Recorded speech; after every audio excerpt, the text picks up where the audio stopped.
miss it this Friday. Tickets are on sale now, arnshowlive.com. Hope you have a great Thanksgiving, but why not keep the tradition of professional wrestling and Thanksgiving together and make a trip to WrestleCade this weekend.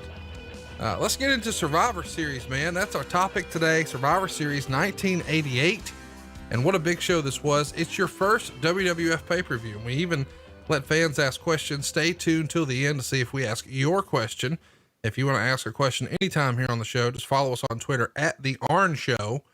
I guess we'll start at the beginning. November 24th, 1988, Richfield Coliseum, Richfield, Ohio, right outside of Cleveland. It draws about 13,500 fans, does a pay-per-view buy rate of 2.82. Pretty good numbers, man. This is the golden era of pay-per-view, and this is your first pay-per-view with the WWF. And we've talked in our archives. If you'd like to check those out, by all means, please do. arnshow.com, about you leaving the NWA and you and Tully Blanchard make your way to the World Wrestling Federation. At this point, I guess you've been with the company a little over 2 months. And we've talked a lot about the fact that Bobby Heenan was paired with you guys. He's going to be your manager, and you're going to call yourself the Brainbusters, but you're also a part of the bigger Heenan family stable. We touched on the name Brainbusters last week in a Q&A, but what'd you think of the name Brainbusters? It didn't bother me. It wasn't cartoonish. I think, matter of fact, I'm sure just from the reaction and everyone in the arena sticking four fingers in the air. And it wasn't because we enticed it, because we weren't allowed to do that. But I think the Horseman thing was so deeply embedded, you know, it didn't matter what they called us. We were always going to be the Horsemen in our minds and in the audience minds. I want to ask, this has got to be an adjustment. You know, you have grown up in the territory system. You found a home with Jim Crockett Promotions.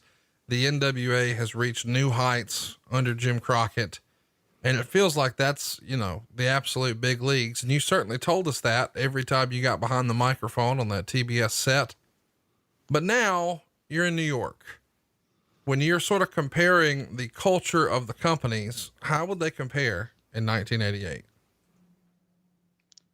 Well, you know, I was still scarred from the fact that we had to make that decision. It wasn't one that we made easily or without a lot of thought.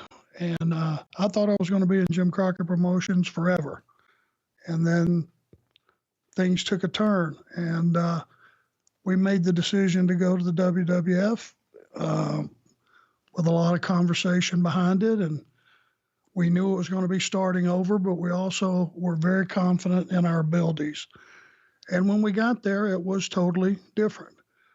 You had a lot more guys on the crew. There was a lot more production values than I had ever seen before. Things were done a different way.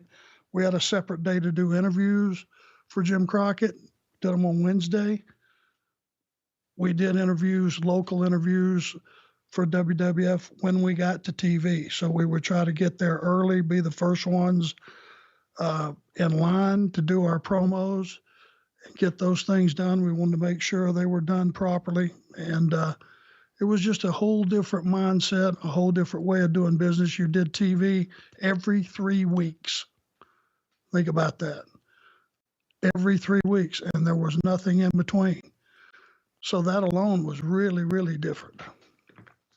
I mean, did you prefer that, or is the travel so much more grueling that you preferred the idea that we always have this one home spot, you know, every week for TV? Well, here was the, you know, and it took a minute to figure this out. A lot of people would have been, you know, hey, if you get to TV, you don't have to work. A lot of guys were happy about that. It didn't take but a minute to figure out, if we only do TV every 3 weeks and we're not anywhere on this 33 match card, and that's about what it was, we would film 33 matches or so in that city, and they would break it down and make 3 television shows out of it. If you weren't on TV, you weren't going to be on TV for 3 weeks, out of sight, out of mind, and that ain't good. Yeah, that's a great point. You know, I don't really think about, I've heard the narrative that some guys didn't mind not being on TV, but to your point, that means you're effectively off TV for a month, which obviously diminishes your value.